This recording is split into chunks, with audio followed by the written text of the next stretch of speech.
name is Nina Simone, and today I'm joined by Bakabar. Welcome, Bakabar. Hello. This has been a long-awaited meeting. It has, hasn't it? Yeah, a few guests might say that, but there's a long process that goes into these things behind the scenes, and you've got a busy life. You went away recently, didn't you? Yeah, I went to Gambia. Okay. Yeah, for a Have you month. been there often, or is it? I've not been back for 20 years. So I was born in London, and then when I was like 1.5, I went back to Gambia, and then spent like 5 years there, and then when I come back, we'd already moved to Manchester, so I've sort of been in Manny since then. Yeah. Okay, but you take regular visits back. I'm gonna. Oh, you've I'm not gonna been start, back since you was younger. Yeah, but from now though, now that I've had that little taste, I really want to make it like a yearly thing. Okay.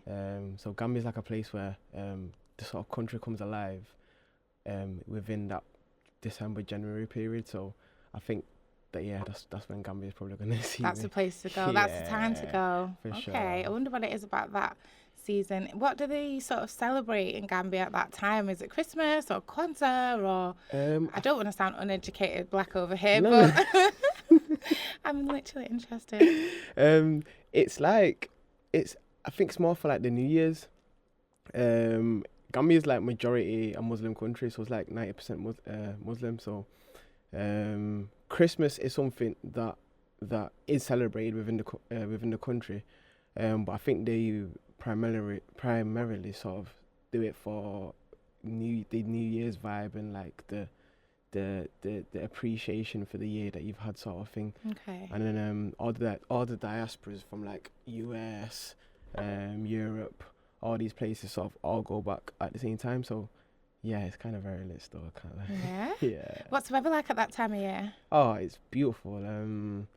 I was getting weathers of like 35 degrees throughout the whole period. So wow. And it's yeah. winter at this And point, it's just like to like literally put it in context. mid-winter. So for me, it was like it made so much sense to go back at that period, because when everyone else is, I was literally there when everyone was suffering with like the snow and stuff. Like I'm seeing snaps. I'm like, oh, thank God I'm over here. I love that. So Yeah. you will be returning. Have you been to any other African countries? No, not yet. Me neither. I definitely want to visit Senegal, which is our neighbouring country. But it's like it's basically the same country anyway. It's like Somalia and Somaliland.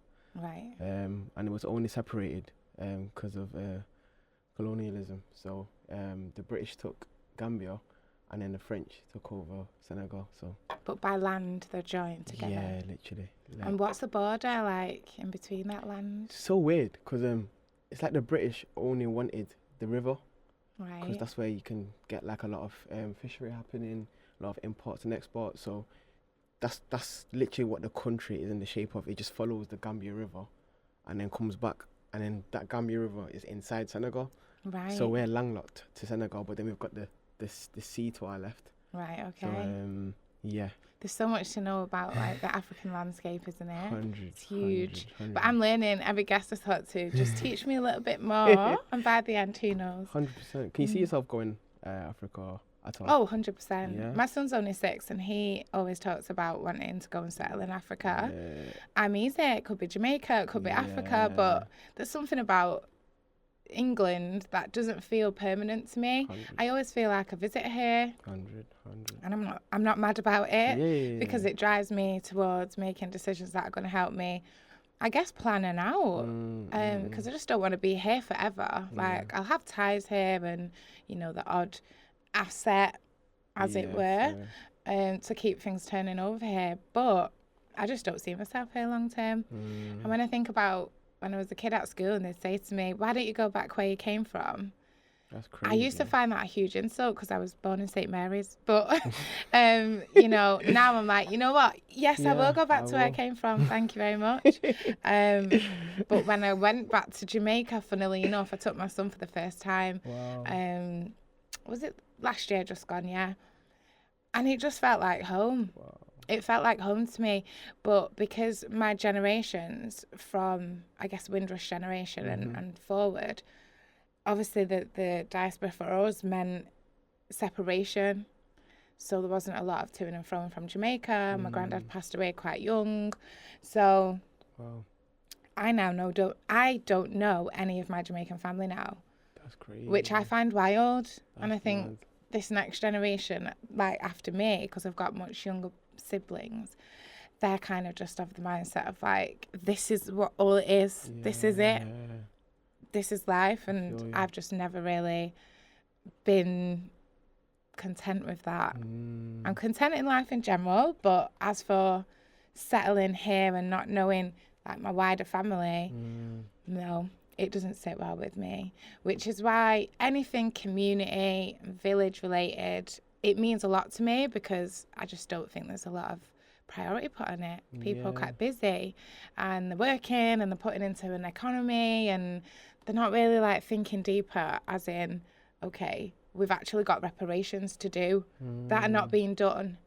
So I think seeing work like what you're doing, obviously, I think they highly contribute to those reparations. Yeah, I appreciate so it. I obviously know a little bit about what you've been up to, but just for the purpose of the listeners, could you tell us a little bit about what you're doing lately? So on my side, I would describe it as growth, and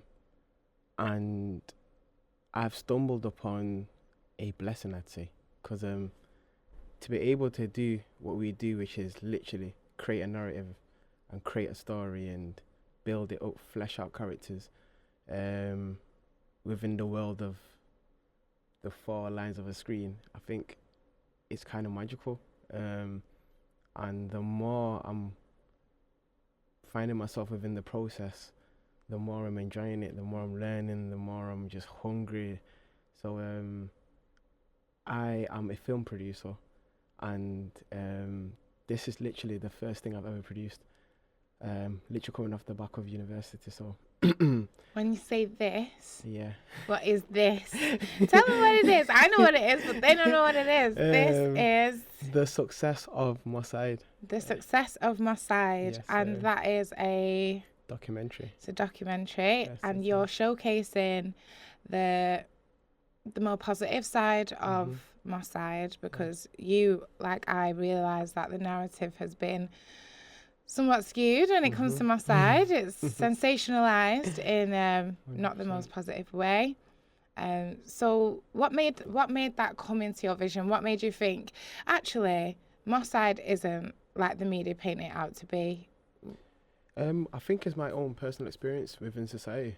I used to work for Bupa, and before that I used to work for a company called Tech Mahindra. So these are all like office-based places, not actually too far from here. Okay. Literally off the quays.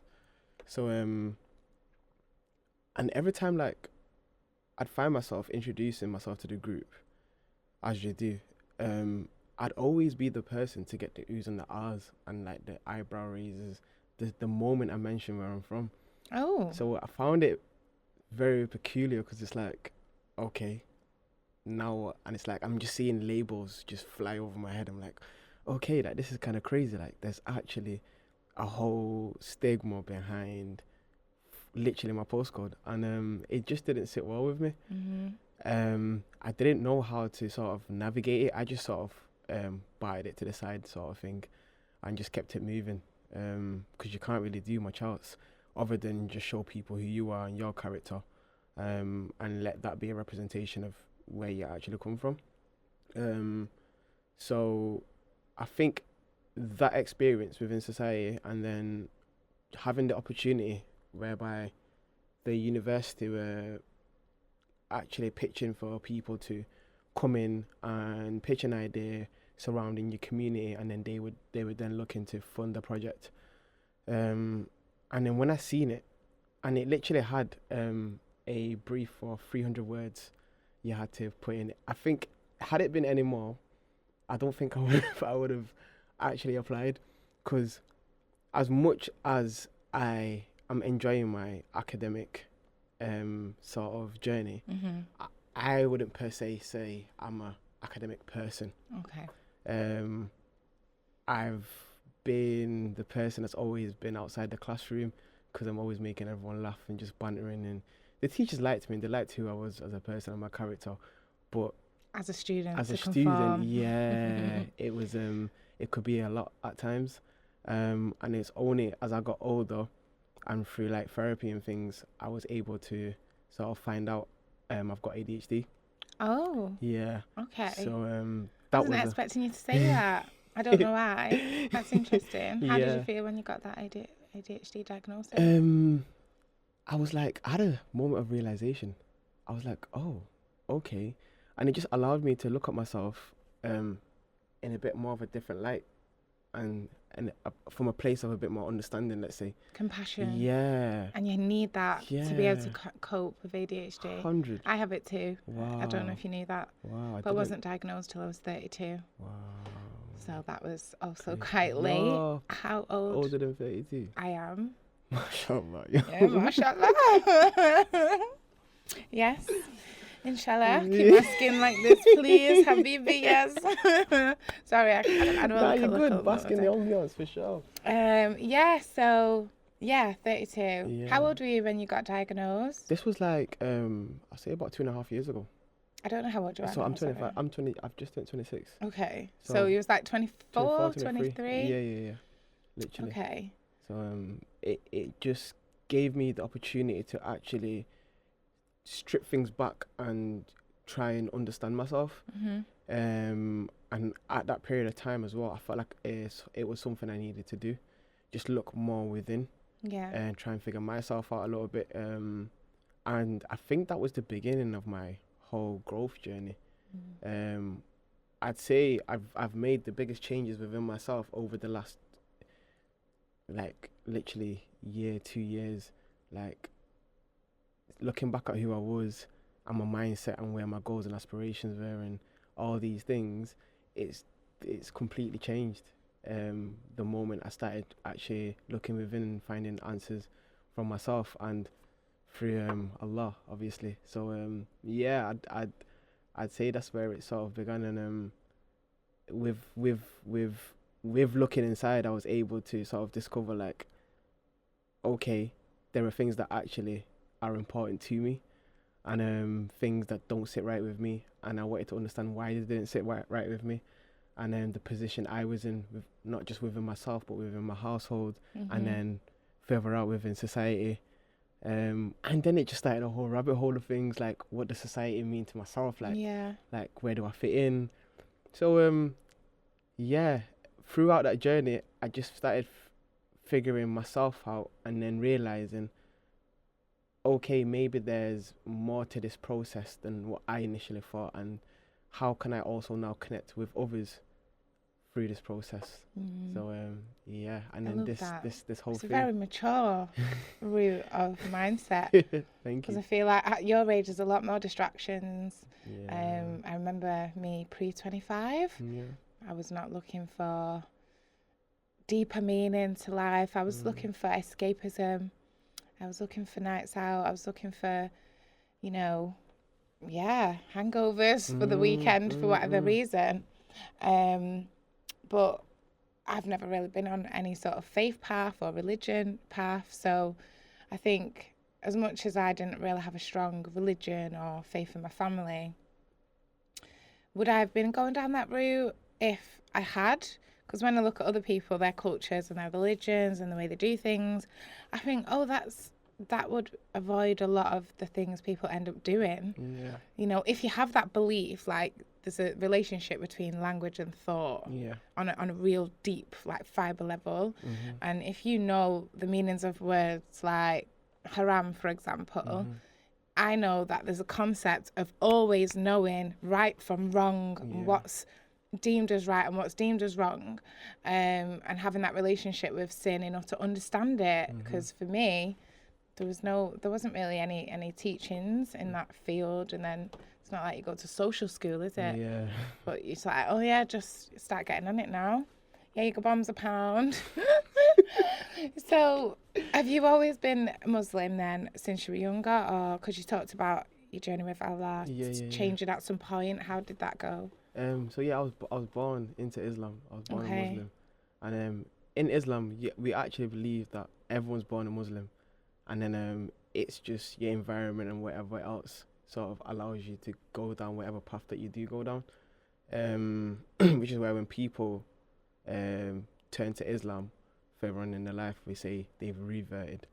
so they've come back into the religion rather than convert. Converted, yeah. Yeah. Okay. So, but for myself, I was born into religion, and I think I've understood that that's had a major part in the development of my mindset. Coming from an area like Moside, I feel like I've been very blessed to have been raised in is it called a nucleus family household?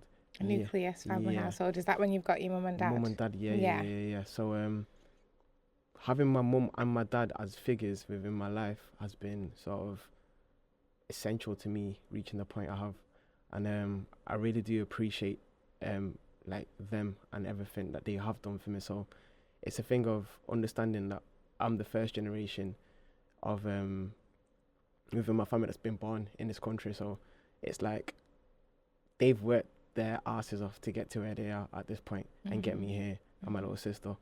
And do I really now, understanding their journey and seeing everything they've gone through, still want to make certain decisions? I call it almost selfish. That's just how I look at it myself. This is not for other people. Generally, I'm just very very critical of myself, and I didn't want to be selfish of their struggle. And I felt like I owed it not just to myself but to them as well, to look to be more.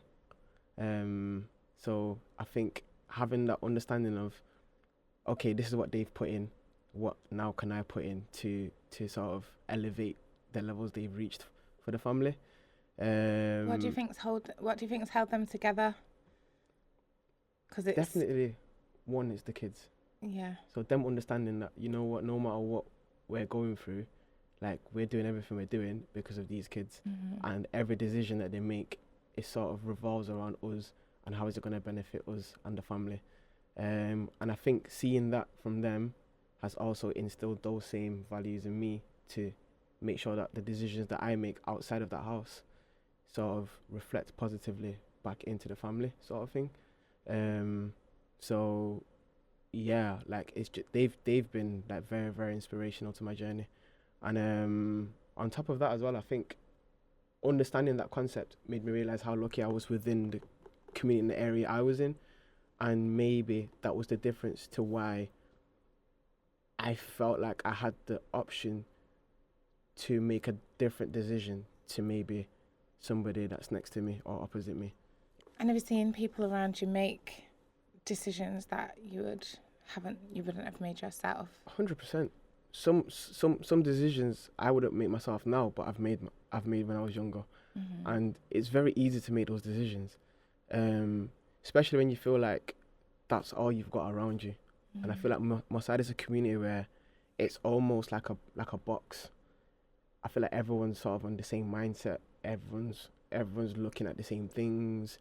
Everyone feels like they've only got the same things tangible to them, like in arm's length reach. Like, this is sort of what I can pick up and ride with moving forward. So it took me going to university and being married and getting divorced and all these things for me to get to the point where I'm at now, where it's like, okay, there's actually options in life, but you just have to be strong enough to get yourself out of the dirt, break that ceiling, and actually peek over the other side.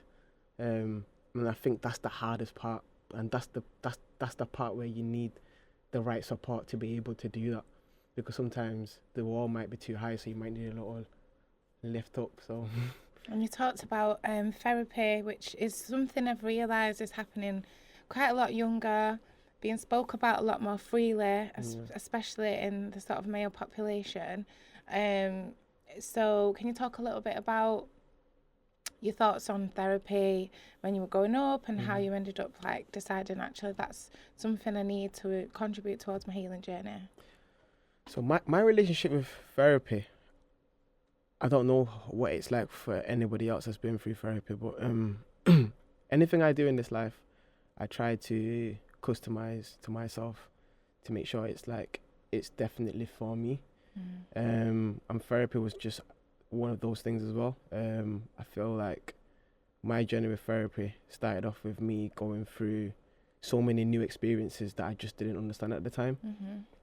newly moved out from my parents' house, newly married, newly back in the education game.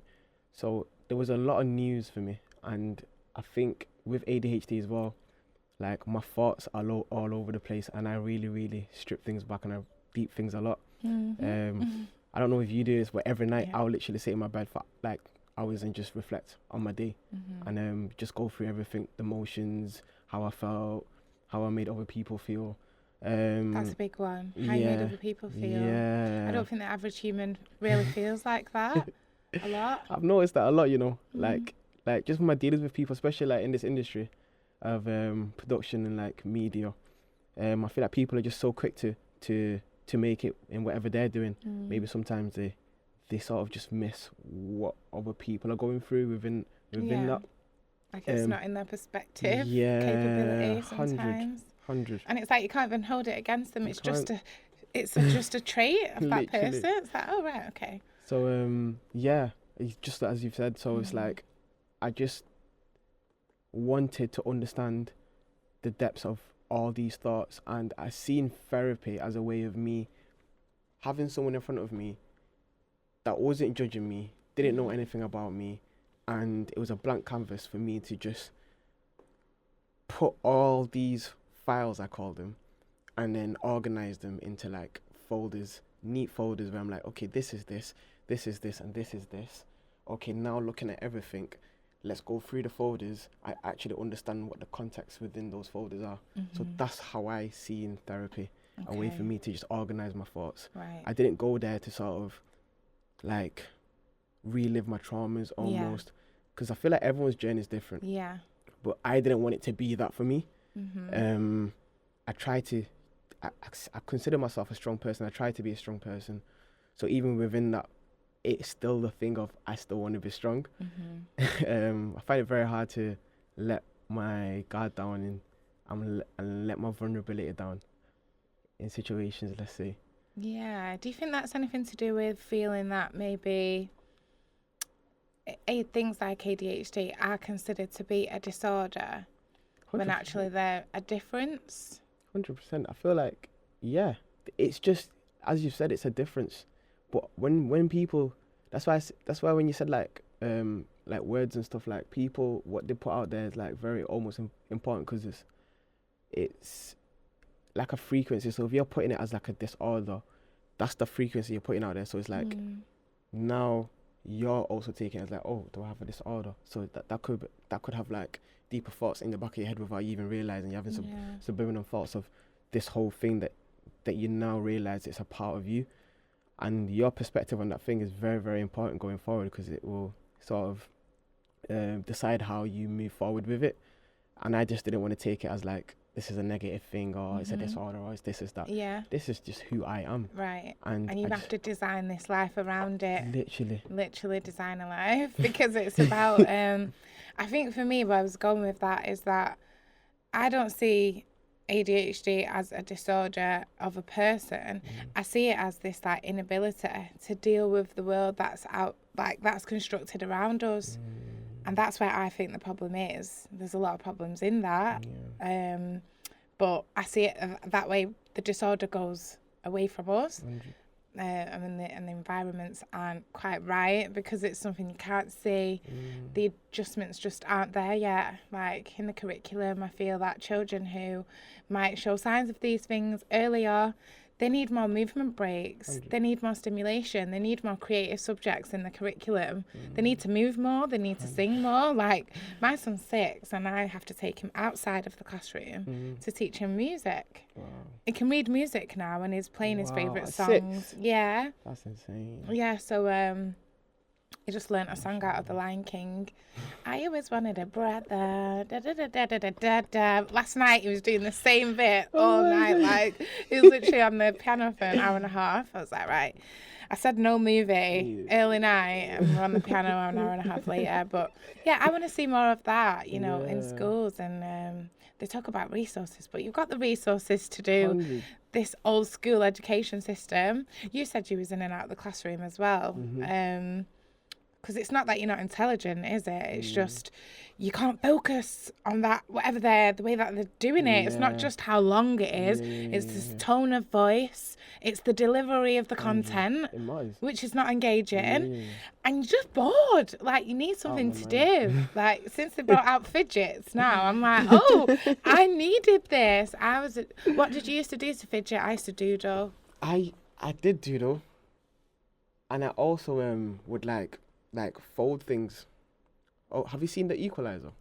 Yes. It's with Denzel. Yes. Yeah. So he's got a scene where he literally sits in the same coffee shop in the same seat around the same time, and when he rips the tea bag open and the sugar, he like folds everything. Like, that's literally me. Like, right. That's something that I've actually embodied now. Like, when I go to a coffee shop or whatever, and then I rip like the sugar, I'll literally fold it into like neat, like tiny straight. Yeah, and then put it into each other. Like, yeah. So these are little things I've realized. I like my little. I call them quirks. Yeah. So it's like, yeah, and it's stuff like that I used to do in class, and then like I don't know, like bus jokes, like. That's another thing. Like it seems weird, but I felt like I was always constantly just thinking of jokes. Like I don't know what it was. Like I'll be in class and I'll just have some silly thoughts. I'll just sit there like laughing to myself, and then I'd have to get the other person next to me on the joke that I'm busting to myself type shit. So it's just, I don't know how could I escape from the reality and the boredom of that of that class, basically, just anything. So sorry. It's okay.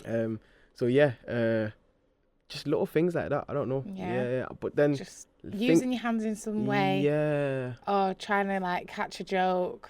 Be stimulated. Find stimulation. Yeah. Yeah, I know, it's mad. But it's back to what you were saying though, like with the whole extracurricular in classes.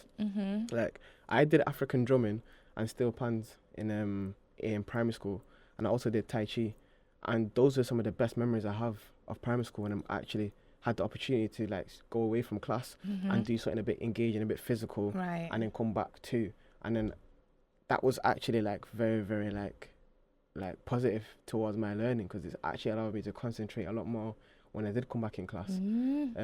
It's like a brain break and a reset. Yeah, 100. Because I feel like when you're pounding for them 6 hours a day, slowly the energy, the focus of a brain, especially one that's overactive, the attention span's just going like that. And there's nothing engaging to make it go up. Every single thing makes it go down, in my opinion. You might have the odd day of like PA where there's a small influx of energy, but besides that, I actually fainted one time in school. I was so bored. I was like, I need to go to the toilet. I need to do this. I need to do that. And they were just like, just sit still. I can't remember what was going on. It was some service or other, but I just couldn't. So I fainted. And they were like, oh, what's wrong with you? I came round and I was thinking, I actually just fainted of boredom. Wow. Literally. And then I literally saw something on Instagram the other day, and they're doing tests on an ADHD brain. 2 things I learned was pain receptors in the brain, so response to physical pain, go off in the brain of an ADHD person who is bored. Pain. There's a pain response. That's insane. Yeah, to boredom with ADHD people. Wow. And second of all, there's a part in the brain of an ADHD person that lights up as an area that doesn't exist in the neurotypical brain. And that area is what was left over from hunter-gatherer times.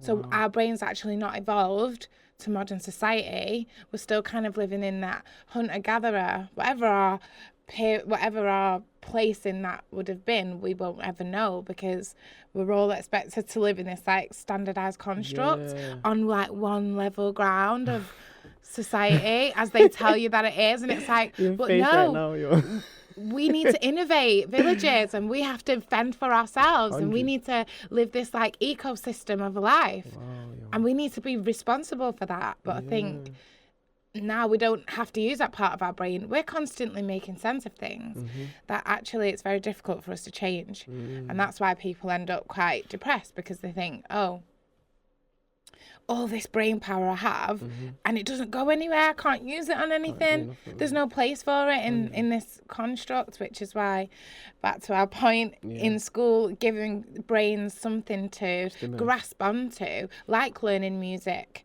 because it's not easy, but getting it and hearing it and creating that sound, I think, so therapeutic and it's so important. I know my journey. And it fires off like the creative cells within your brain. Like, I think creativity at its core is like it's life. Like it's when you feel like you're actually living and you're thriving and do you know what I'm saying? Because you're creating something in the world that doesn't already exist, kind of thing. Every piece of art, it's like a fingerprint of a human that's unique. You can't make that again. What we're doing right now, this is it. Can't make it again. Not if we tried. Same amount of pauses, same amount of, like, just couldn't do it, couldn't replicate it. And I love that. Like, even listening to a DJ, that's amazing. It's like, could they really replicate that set? Yeah, fascinating thoughts. But so I've not even really, I didn't know I had ADHD, so I know I've gone on a bit of a tangent. But yeah, so your documentary that you're doing about Mosside, is it something that's already quite far in?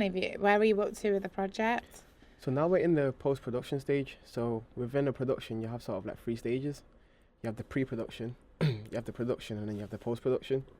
So pre-production is like as I touched up on, pitching it to the uni, gaining the funding, putting the crew together, scripting, just everything, organizing it so that on production day you guys are actually able to go out there and film the idea that you guys have, and for it to be done successfully, efficiently, and as best as you just can, really, because at the end of the day you can plan all you want, but like there's going to be events on the day that you can't really foresee.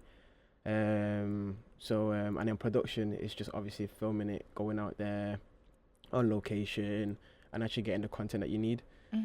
So within the post-production now, the post-production's actually been the longest part of it, and I think it's purely because it is the first time I'm doing something like this, and it's something that's just grown and just become this huge thing that I never even knew or expected it to be.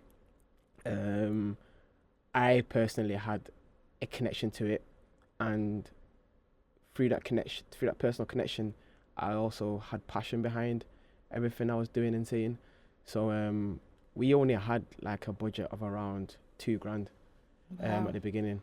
So we just decided to put everything towards the production. So we ended up having like a crew the size of like, we had a 30-man crew, and every single person had a different level of experience. So I had some university students there. I had people that seeing the things I was doing prior to that, and just reached out. It was like, bro, if you've ever got this or you've ever got that going on, like, hit me up. I've not got a lot of experience, but I'm willing to just come and set. And I rate people like that. Like, I was in their position at one point. So how did they know what you were doing? How did people know that there might be an opportunity with you? I think it was the whole growth thing within university, and realising that I can be in uni now with the mindset that I have and actually want to excel past maybe the expectations I had for myself previously. I seen more of an opportunity on the uni side of things, so I started documenting it, everything I was doing, the little projects within my course, modules. I was just putting projects up. I thought to myself, let this just be like a showcase of like your journey sort of thing. So it didn't matter how crap it was what I was doing, I was just putting it out there because I was creating, I was doing it. And I knew and I believed everything within me that I was going to get to a point where I was going to make some fire shit. So I was like, bro, just start documenting it, and people actually might want to see that journey and be a part of it. So I was lucky enough from the beginning that people were just messing with the little bits that they were seeing from me. So they was just reaching out. And I've always got time for people like that, people that want to be proactive in what they're doing and actually want to go out there and get it. And as a producer, it's my main role is being able to put together a team that can function well together. And those traits are very important in what I'm looking for within the crew. So I feel like in this life, it's very easy to, yeah, I feel like you have two options with everything. You have a positive, proactive solutions mindset, and you have sort of almost a negative, like concentrating on the problem mindset. And I like to work with people that are more proactive and looking at solutions rather than we'll sit there and be like, oh, we've got a problem. Right. So yeah, and then we also had like people that were high up within the industry with experience of like 10 to 15 years within the industry. So, and these are all people I've worked with on set previously, like brand new baby to the industry, and I've just always put like 200% when I'm on set. Like I'll talk to everyone. Networking. Yeah, just in the field. In the field, like I just loved it. Like I was like I literally went to uni thinking I just want to do YouTube, and maybe this film course might help me gain the skills for me to then go away and actually excel on the YouTube side of things. Okay. And then I go into it and realize, yo, like there's this whole other world out there, whole other industry. I used to go to the cinemas and think, oh, I want to be an actor, I want to do this, but I could never imagine or fathom that I could be the one creating what's on the screen. So to go in and see how tangible that side of the world actually is, and it's purely down to my capability and my hard work and my grit, I'm like, why not? Why can I not be that person at the Grammys or the Mobiles or whatever? Creating you know what I'm saying? something Yeah, from local type talent. shit. So I just put together all these group of people and pitched to them purely from a place of passion, and every single person was like, yo, we're with it, we're down to do it. Like I didn't pay a single person. No one on this project has been paid. That's amazing. Yeah, and we literally did 4 whole full days. I'm talking 10 to 12 hour shifts of so they put in the shift as well. The graft. Like 4 days, like early mornings, meet at my house, briefing, this is what we're doing, locations, boom, we're going. And that was led by you. Yeah. Born leader. Seen a born leader over here, ladies and gentlemen. Who taught you to lead that? Nah, thank you, I appreciate it. Yeah, So no, it's important. I think leading, passing on the message, being able to get that many people on board to believe in the project. Will a lot of them people say like outside of the community or the culture, or is it a mix? How did the spectrum of people look? 100%. I say the majority. I say about 65% of the people were outside of from outside of the area. So they didn't have any personal per se connections to it on that level in terms of directly being from there. But it's a thing of like we're all within the same society, like. So we can sort of connect to a struggle in different ways, sort of thing. And I think people could just maybe see what I was talking about, maybe in other aspects of their own lives. And even if not, like, if you couldn't directly see it within your own life, it's still a story where you could connect to and feel like, okay, there's actually meaning behind what we're wanting to achieve here. So I really do appreciate every single person that's been involved, because without them, like, we wouldn't even be here talking. So I think once you feel strongly enough about something and you embody that, it then allows you to be able to pass it on to others a lot easier, let's say. Yeah, it's transferable, isn't it? Really, the energy, that passion energy. is transferable, I believe. 100%. Can't wait to see. Yeah. So obviously you can't spill too much. You can't give me too much inside information. But would you say it's kind of like getting stories? Have you sort of what's the approach that you've taken with the documentary? If it doesn't spoil too much. No, not at all. I feel like we've taken a very unorthodox approach, because it's been an uphill climb the whole way through. So I think the easiest part was actually getting that initial £2,000, because it was a thing of, I felt so passionately about what I wanted to do. I literally went in that panel on the final sort of screening. I said to them, right, I know I'm going to get this. Not to say that I'm going to get it, but in my heart, I've already got this.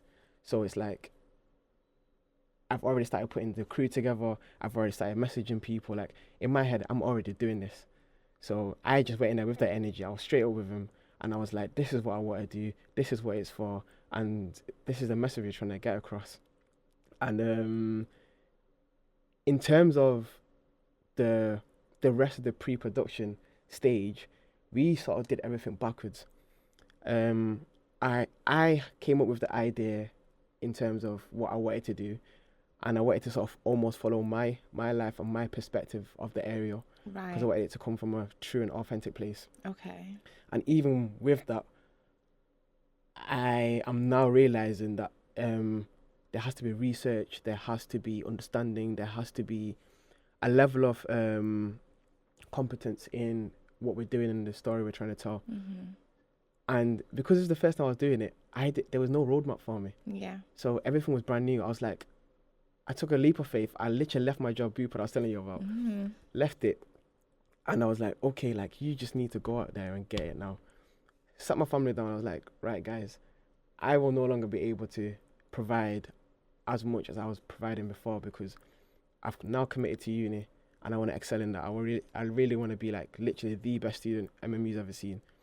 I wanna commit to this journey of filmmaking that I said I want to do, and I feel like working a 9 to 5 is holding me back, because I heard this quote that said, "You will if you spent as much time working for yourself than you did for someone else, you will be 100% more likely to sort of making whatever you're doing." So hearing that, I didn't want to carry on working for somebody else. Yeah, it's almost like selling your time. Yeah. For a very low price. And I just, because it's the dividends in, like, I feel like passionate dividends pay more than the pound. 100. Obviously, you need that breadline to cover you, but things like what I'm doing now, I can wake up for it. Like, I didn't have my driving license for a short period of time.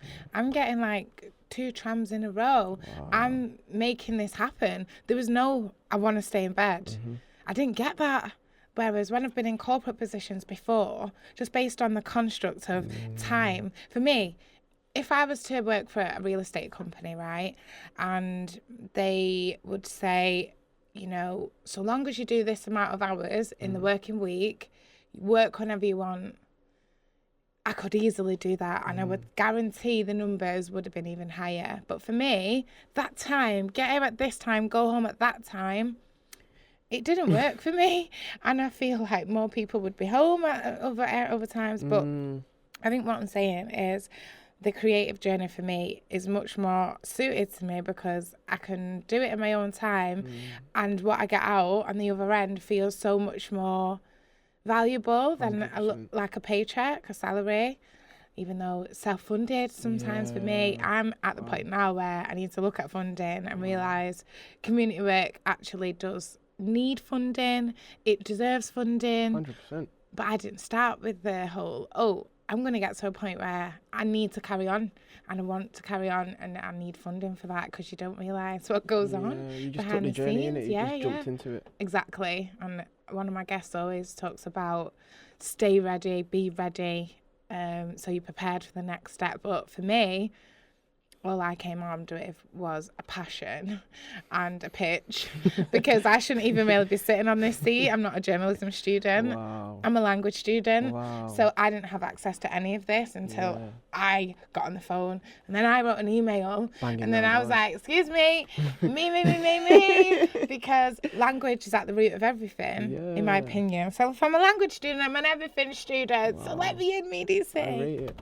And here we are. So getting to have conversations like this. Very important conversations, can I just say as well? Like, I think that's what, like, I'm kind of very selective with where I put my energy, because I'm realising how valuable my time really is. And just seeing, like, everything that you're doing, and the people that you bring on your show, and the subjects that you actually touch on, I was like, yo, this is where it's at. Like, I love we that. need more of this. Like, so from like the first episode that I seen, I was like, bro, I want to be on that for sure. So like the journey that you have taken, can I just say, like, no matter what you're going through or how hard it actually gets, like, just don't stop, yo. No, I won't stop. Don't worry. No, sis, can't stop. Won't stop. No, it's once you get into it and you get a taste, like, it's like a drug, innit? Like, you have something to wake up for. Like, it's like a shot of what's the chemical that makes you feel? Is it serotonin? Serotonin, the happy one. Yeah. Yeah. Like, it's like a shot of serotonin. Like, you just wake up and you have purpose. I think And there's purpose is a big driving driver. purpose. I think that's what makes my feet move, because obviously when you know about having ADHD, you can get bored of things easily. Very. And you want to move on to the next thing. And that makes, for me, procrastination can also look like doing something else on top.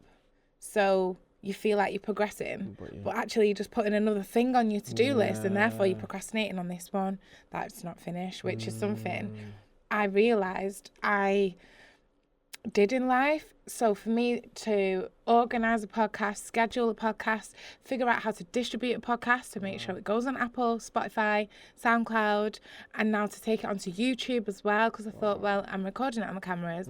Why is it not on YouTube? So to do all of that and see it through to the end, as much as I didn't know how to do that process, and keep doing it, tells me something, because I'm not bored, nowhere near bored, and it's never like I feel like I could get bored. So I think that's what you mean about purpose, isn't it? 100%. Because I've always had a passion for like just talking. I've had a passion for storytelling, showcasing other people's stories, and I know that yours came from like this sort of internal egocentric perspective of being in the community, but I think mine's come from, originally I was grew up alongside, so as much as there is a small portion of the community, they're not as, I'd say, connected and close-knit as they are in, say, Moside. But then I went to school in Moside. What school did you go? It was St. Bede's. So even though it wasn't like one of the hood schools, for example, it was in the hood. So I got to witness a little bit of what the hood was doing around, but also how this middle class paid for school responded to the outsiders, which was as though they are a threat, which potentially at the time, I would know from personal circumstances, my guy who's 14 years old is potentially carrying a blade with him. I guess it was dangerous in a way.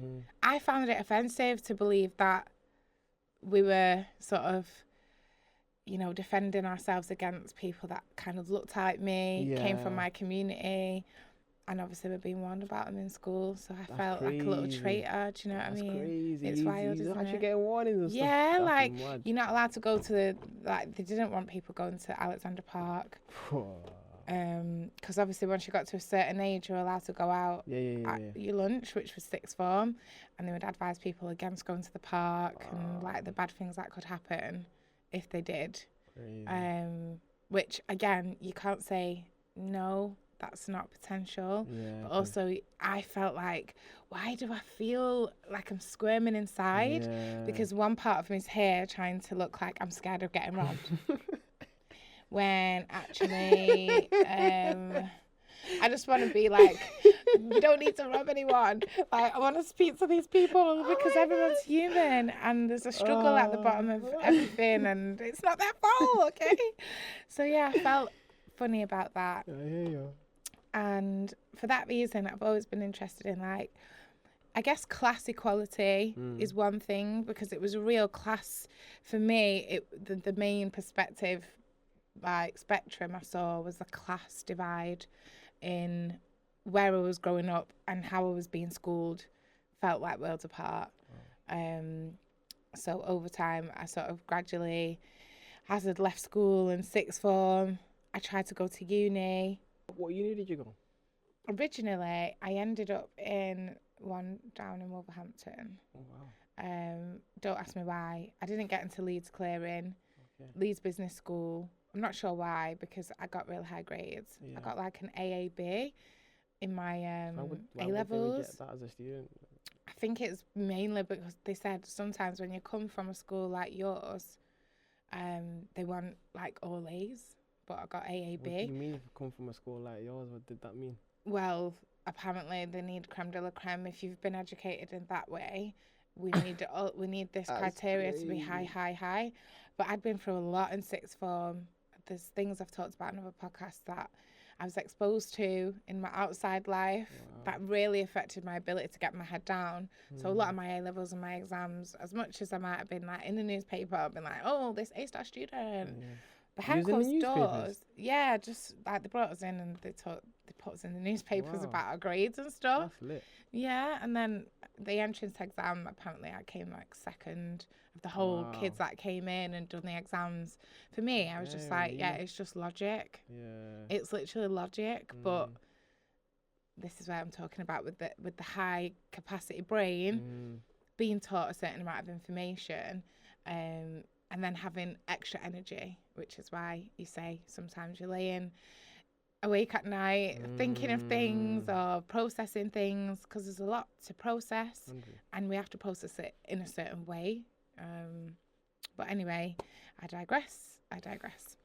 So finally, I think what I wanted to move on to is you were talking about your love of Moside and the positive sides of Moside, which is obviously really important to you. So can you share with me, whether it's first-hand experience or, you know, what you might have learnt from doing the work that you've been doing with the documentary, can you share with me some highlights, positive news about Moside? I think just before I touch on that, just like in terms of the actual documentary, like I think one thing I've definitely learned is like you will never have it completely figured out.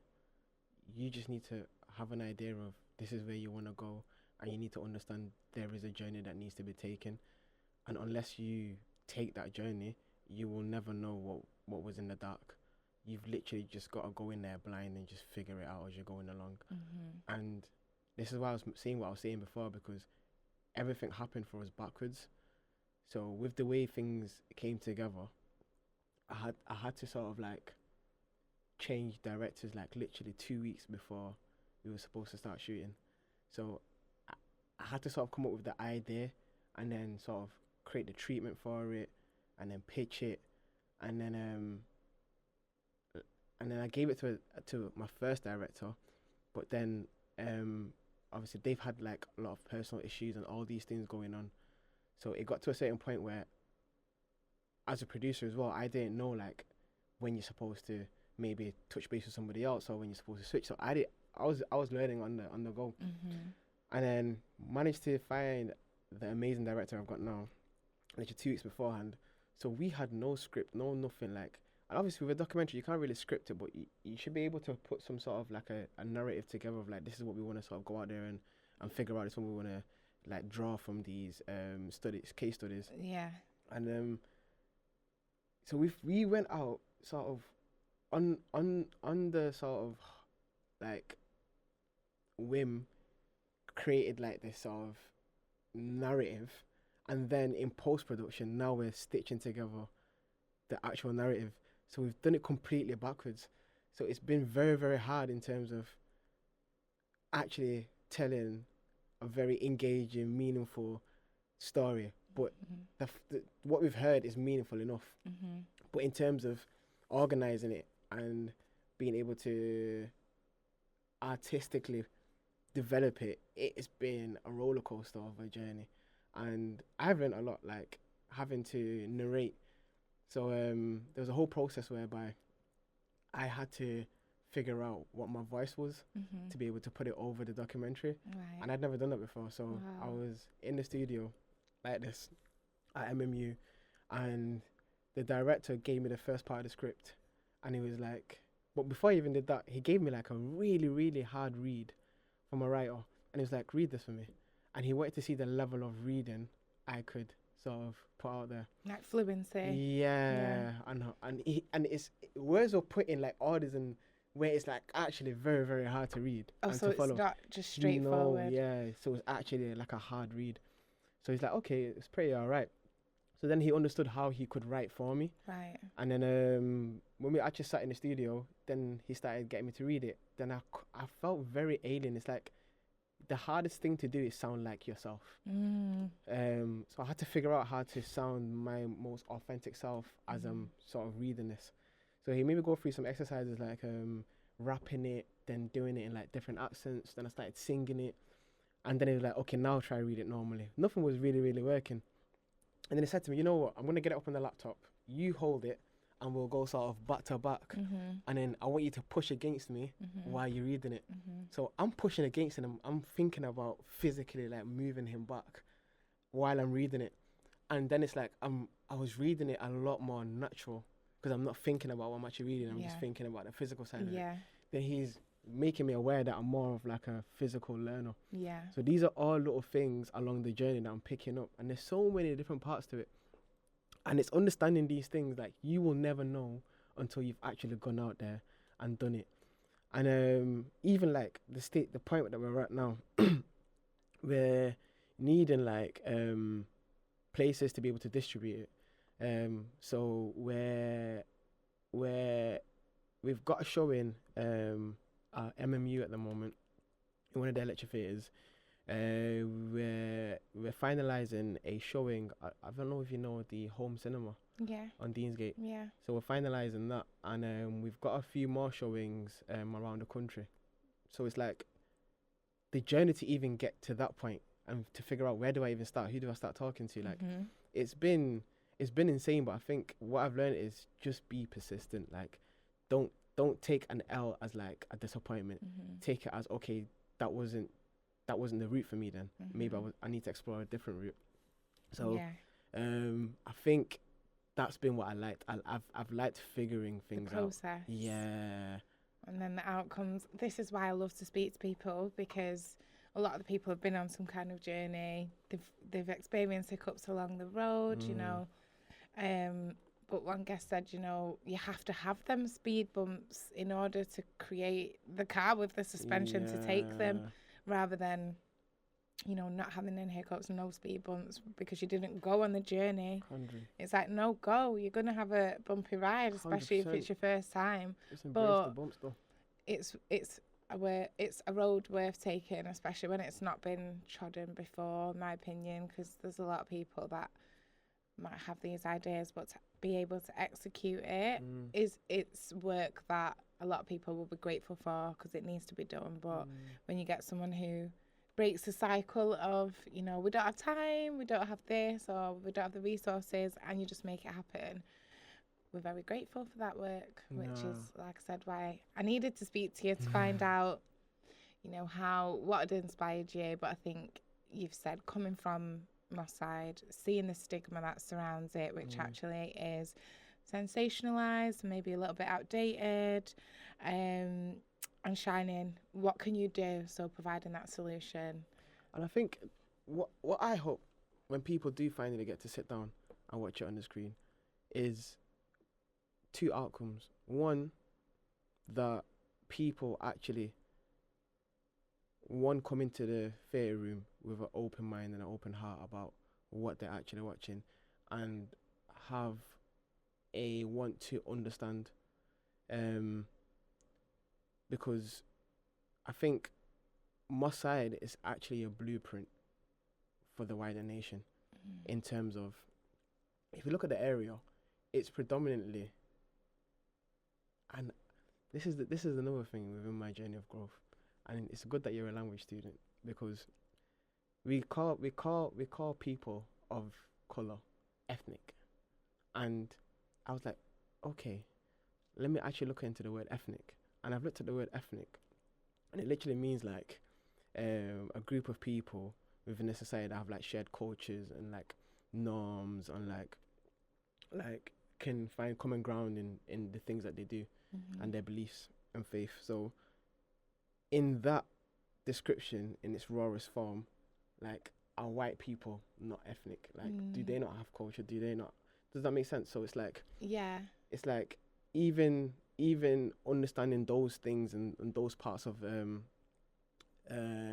reasoning has like allowed me to look at this as like on a deeper level. Like, I want people to not just like ethnic people. I want the broader society to be able to look at Moside and understand, like, these are people that have been drawn from their cultures and have been thrown into this area, and it's like, okay, now just fend for yourselves. There's not really that much support. Like, we see people like reach out to the council. I've been through that process myself now, and I've seen it firsthand what it's like to deal with the council and deal with the people that are being entrusted with funding to put money into the right places, but it's not being done. Like, it's like, where is that money actually going? And the process to be able to get that money to the people that are actually doing the right things and the productive things, and where you're actually seeing the results within the youth that are coming through, they are having to really, really struggle and battle and jump over how many fences and hoops just to be able to get a small piece of that funding to actually do that good work that they're doing. So I don't understand why that process is so hard, first of all. And two, people need to understand that there's a reason for why things are the way that they are.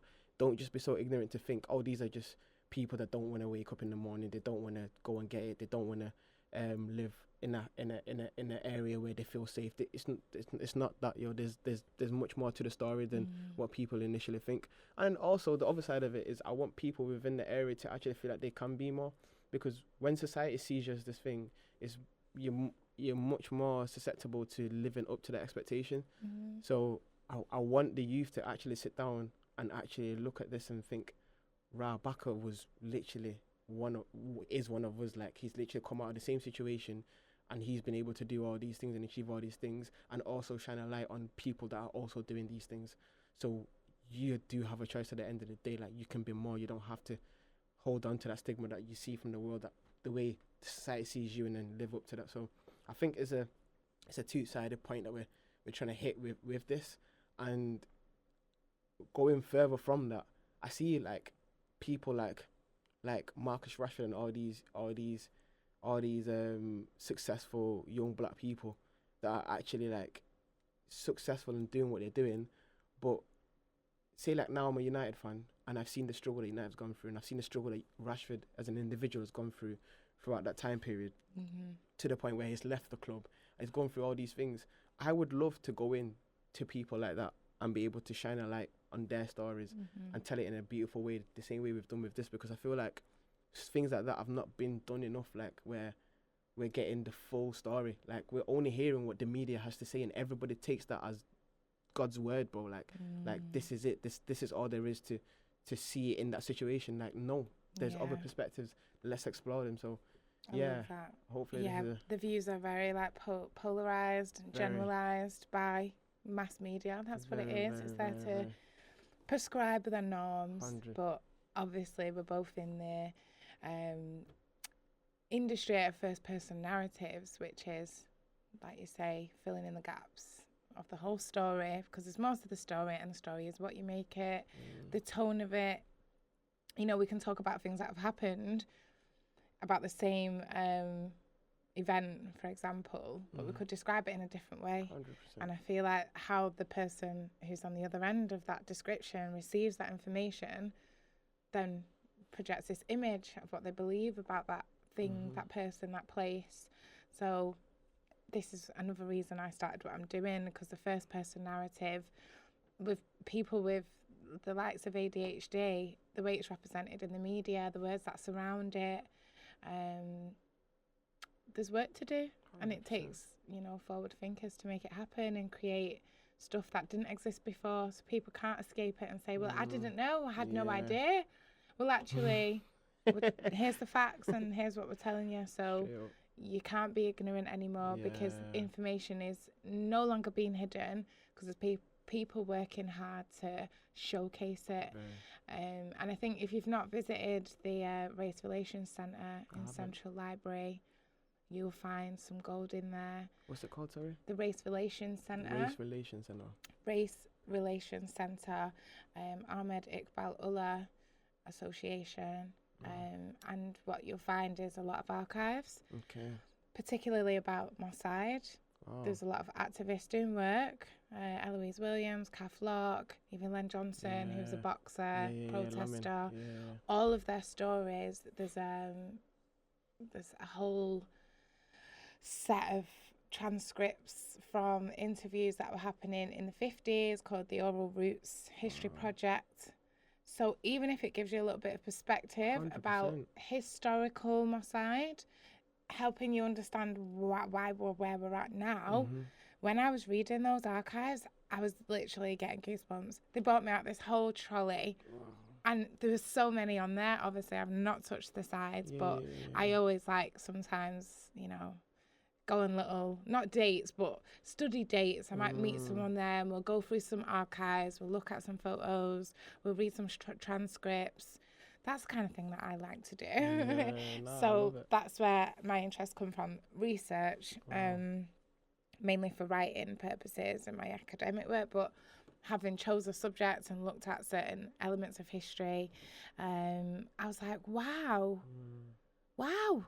the stuff that happened locally in the likes of Moside, that if we knew as a collective generation of the next people from that generation, we would be acting differently. 100%. But that knowledge isn't common because it's locked away in the archives in Central Library. What good is it in the archives, yo? And that's another thing that I've come to realize, like, how it's hard to know where you're going when you don't know where you've come from. Right.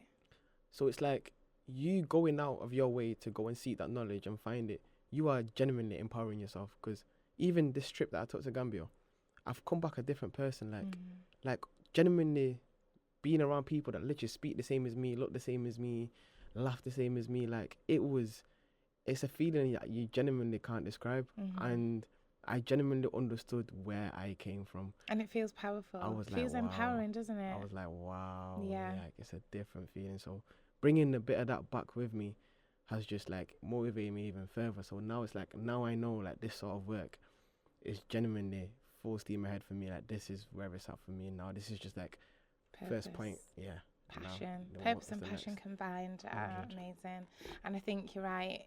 People going out of the way to do the work. The first thing I actually saw when I went in that archive was on every page of the front page of the transcripts, there's the quote by Marcus Garvey, and it says, "A people without knowledge of their history are like a tree without its roots." Wow. And I was like, wow.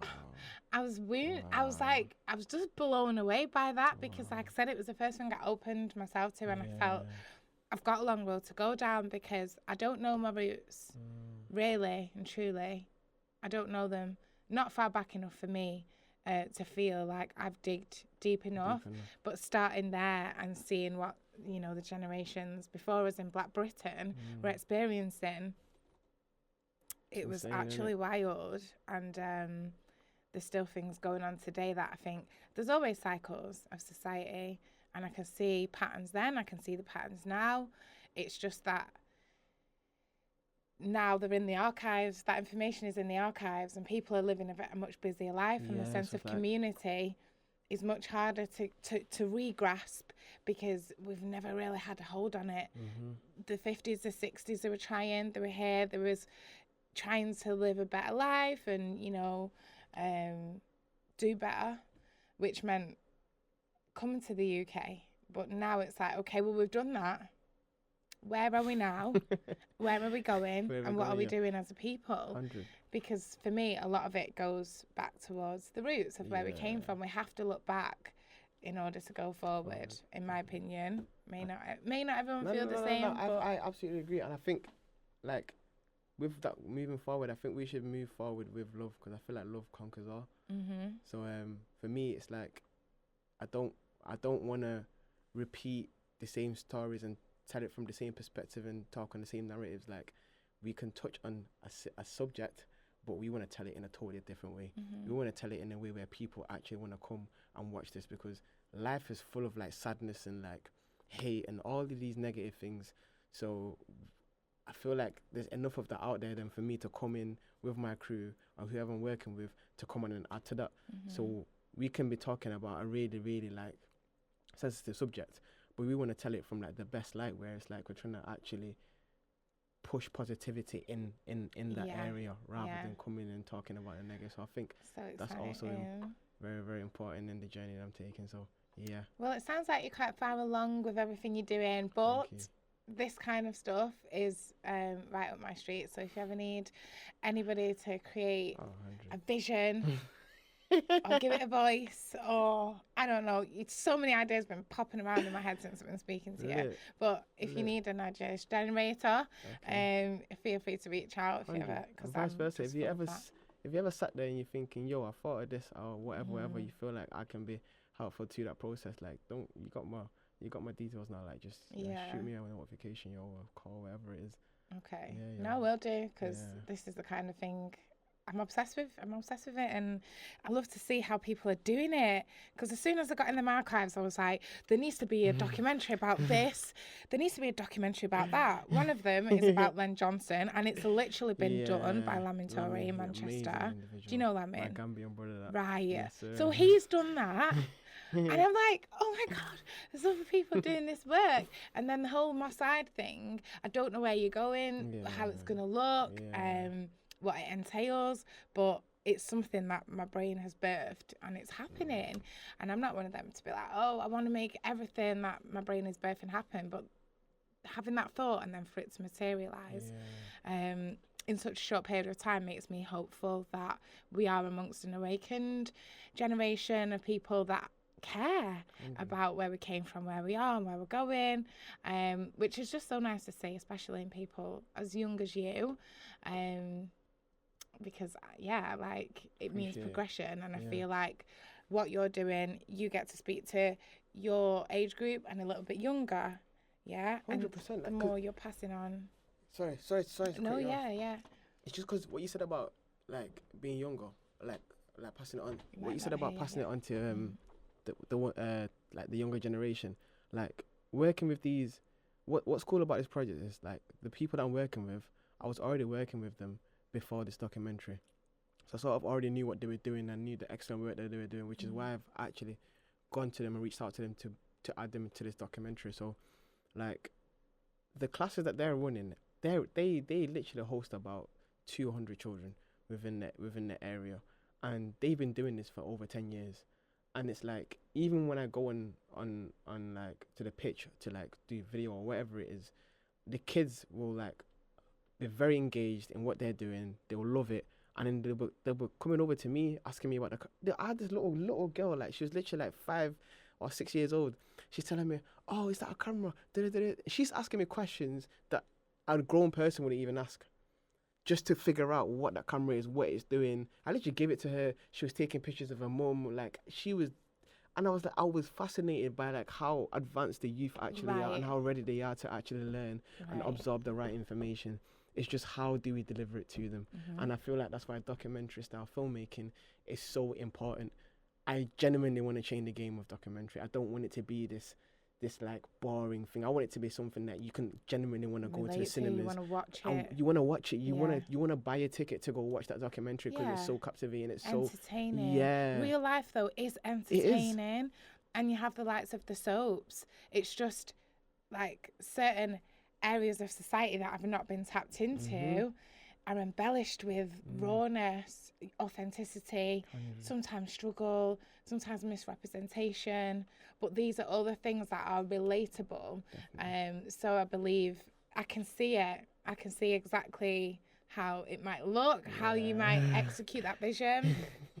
Is obviously something else. You know so what? I'm really excited. I'll show you. I'll show you the little, away from the cameras. I'll show you the little snippet. Yeah. So have you got like, will I be able to gauge how it's gonna be delivered? Yeah. Oh, exciting! Not for you guys. You have to stay tuned, and we'll be sharing later once it's all out. So stay tuned for this. Look how loud my mic's going. I'm really sorry if it sounds like I'm shouting because you've got a quiet voice. Your voice is quite soft, right? I've had that a lot. So apologies for the fluctuating sound levels. I'm just loud, and back apart it's not so loud. We can fix that in post though. For sure. Yeah, in post production.